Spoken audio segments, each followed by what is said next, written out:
मुझे पूरी तरह रोकने की कोशिश की, बनाया और मैं पीछे के रास्ते से आपके यहां आ गया। देखिए,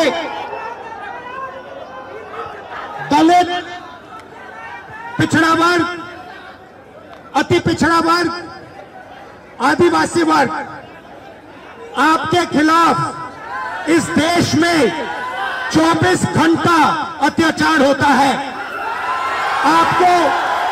आपको दबाया जाता है, आपको शिक्षा के सिस्टम में रोका जाता है, आपके खिलाफ पेपर लीक किया जाता है और आपके करियर को रोकने के लिए, खत्म करने के लिए किया जाता है। हमने 3 मांगे की हैं। सबसे पहले जाति जनगणना, सही तरीके का जाति जनगणना जो हमने तेलंगाना में किया। दूसरी बात, कानून, हिंदुस्तान का कानून है कि प्राइवेट कॉलेजेस और यूनिवर्सिटीज में आरक्षण होना चाहिए और ना नरेंद्र मोदी, ना बिहार की सरकार उस कानून को लागू कर रही है। इसीलिए हम उन पर दबाव डालेंगे और जब तक, मैं बता रहा हूं, जैसे मैं यहां आया हूं ना, रोक नहीं पाए, वैसे ही नहीं रोक पाएंगे जब तक इन्होंने प्राइवेट इंस्टीट्यूशंस में रिजर्वेशन नहीं किया, तब तक हम आगे बढ़ते जाएंगे, लड़ते जाएंगे। क्योंकि आप 90% हो, आप अपनी स्ट्रेंथ समझो। आपको भटकाकर, डराकर, दबाकर, आपके ध्यान को इधर उधर करके आपको रोका जाता है। इस देश में आपके लिए कोई जगह नहीं है। 90% के लिए इस देश में कोई रास्ता नहीं है।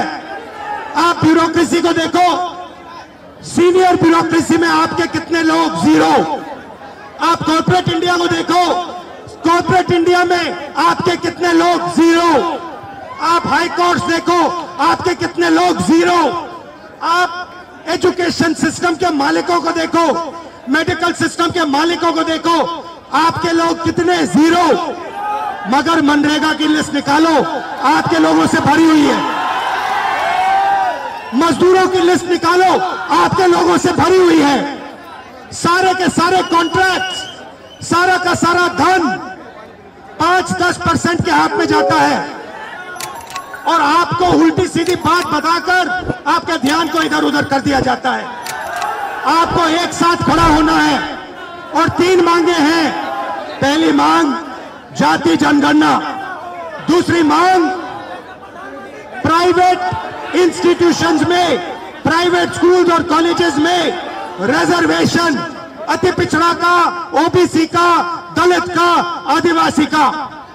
तीसरी बात, एससी एसटी सब प्लान, जो आपका पैसा है, जो आपको नहीं दिया जाता है, आपको वो दिया जाना चाहिए। ये 3 चीजें कहने में आपसे आया था।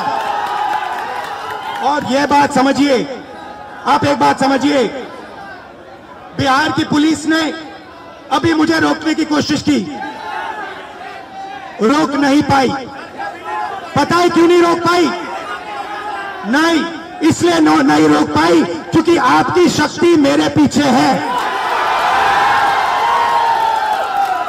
आपकी शक्ति मेरे पीछे है, इसीलिए कोई, दुनिया की कोई शक्ति उसको रोक नहीं सकती है। हमने कहा, हमने नरेंद्र मोदी से कहा, पार्लियामेंट में कहा, तुम्हें जाति जनगणना करना पड़ेगा। हमने उससे कहा कि तुम्हें संविधान को यहां माथे पर लगाना पड़ेगा।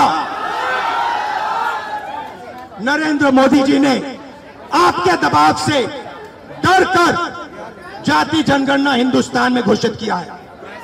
आपके दबाव से डर कर उन्होंने कॉन्स्टिट्यूशन अपने माथे पर लगाया है, मगर वो लोकतंत्र के खिलाफ है, संविधान के खिलाफ है, जाति जनगणना के खिलाफ है।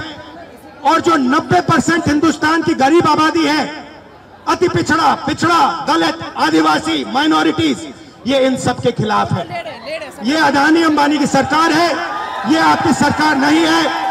आपने इतने प्यार से मेरी बात सुनी, इसके लिए आप सबको दिल से बहुत बहुत धन्यवाद। मैं जानता हूं SC ST अति पिछड़ा हॉस्टल्स में यहां क्या होता है। मैं आपको गारंटी देता हूं, जैसे ही हिंदुस्तान में सरकार आएगी, जैसे ही बिहार में हमारी सरकार आएगी, हम ये सारा का सारा बदल देंगे और आपके लिए जो होना चाहिए वो करके दिखाएंगे। आप सबका बहुत बहुत धन्यवाद। नमस्कार, जय हिंद। अच्छा, आप में से कोई बोलना चाहता है? आ जाओ।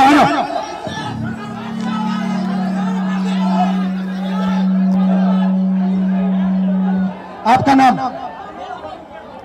प्रदीप सर। प्रदीप, यहाँ पे आपके हॉस्टल में क्या हालत है, थोड़ा बताइए मुझे। सर, हॉस्टल की हालत बहुत खराब है, हॉस्टल की हालत बहुत दयनीय है। हम लोग बहुत बुरी स्थिति में रहते हैं सर। यहाँ की जो प्रशासन है उसके द्वारा बीच बीच में मानसिक प्रताड़ना दी जाती है हॉस्टल को खाली करवाकर। सर, आपसे बहुत उम्मीद है, आपसे उम्मीद इसलिए है कि आप नेता प्रतिपक्ष है और आप हमारे देश के अगले यशस्वी प्रधानमंत्री है सर, तो आपसे बहुत उम्मीद है सर। आपसे आपके साइड से, आप सबके साइड से लोकसभा में मैं कौन सा मुद्दा उठाऊं? सर, लोकसभा में सर जो दलित के साथ भेदभाव होता है और शिक्षा का सर जो बजट है दिन पर दिन घटता जा रहा है और कल्याण विभाग की जो सर बजट है वो घटती जा रही है। दलित की शिक्षा तो सर, दलित की शिक्षा योजना स्तर पे मिलती है लेकिन उसको जमीनी स्तर पे नहीं मिलती है सर। ये जो नई शिक्षा नीति है इसमें सर दलित विरोधी है, इसको डिजिटलाइज करने की बात की जा रही है, जबकि हमारे समाज में सर बहुत से लोग डिजिटल से बहुत दूर है, उनको डिजिटल का डी भी नहीं पता है। तो इसके लिए सर कुछ किया जाए और जमीनी स्तर पे किया जाए सर। आपसे उम्मीद है सर, आप कर सकते हैं सर। ये जो पूरा शिक्षा का सिस्टम और स्वास्थ्य का सिस्टम प्राइवेटाइज हो रहा है, इसके बारे में आप क्या सोचते हो? सर, ये सर प्राइवेटाइज करने का सर ये सरकार की जो मंशा है सर, उसे SC ST OBC को दूर रखा जाए सिस्टम से सर। हम लोग शुरू से सिस्टम से दूर है, न हमारा मीडिया में कोई है, न हमारा उद्योगपति कोई है, न हमारा बड़ा ब्यूरोक्रेट्स में कोई है। तो सर हम लोग को जो उसमें भागीदारी है वो देनी चाहिए सरकार को। मीडिया के बारे में बताइए थोड़ा। सर, जो मीडिया गोदी मीडिया है, गोदी मीडिया सर हम लोग को दिखाती नहीं है, हमारा लोग मेन स्ट्रीम मीडिया में है नहीं, तो हम लोग चाहते हैं कि हम लोग का भी मीडिया प्रतिनिधित्व हो।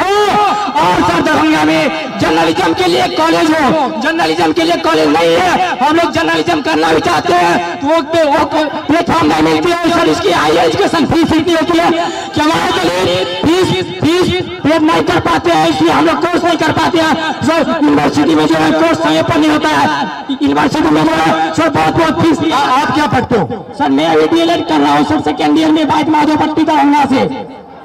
कैसा चल रहा है? सर DLED तो ठीक चल रहा है, लेकिन सर आगामी TRE 4 है जिसमें 23-25 वालों को मौका मिले, इसके लिए भी हम लोग प्रोटेस्ट किए हैं सर, कर रहे हैं सर। और माता पिता क्या करते हैं, भाई बहन कितने हैं? सर मेरे माता पिता सर, मम्मी तो गृहिणी है, पापा एक मामूली ड्राइवर है सर। पापा जो है 300-400 दिहाड़ी पे काम करते हैं सर। हम लोग बहुत गरीब तबके साथ हैं, अगर ये हॉस्टल नहीं होती तो हम लोग को एक ऐसा प्लेटफॉर्म नहीं मिलता, हम लोग नहीं पढ़ते, इसलिए ये हॉस्टल है। और सर एक और मांग आपसे हम लोग करना चाहेंगे कि सर ये हॉस्टल है, हम लोग यहाँ मैट्रिक इंटर ग्रेजुएशन कर लेते, क्या मैट्रिक इंटर ग्रेजुएशन के लिए हम लोग को नौकरी मिलेगी? नहीं मिलेगी। तो कंपटीशन के लिए एक छात्रावास होना चाहिए, पीजी छात्रावास दलितों के लिए होना चाहिए, जिससे कि हम लोग आगे की पढ़ाई कर सके और देश के विकास में अपना योगदान दे सके सर। भाई बहन और पापा मामा से मेरी नमस्ते कर देना। Thank you brother.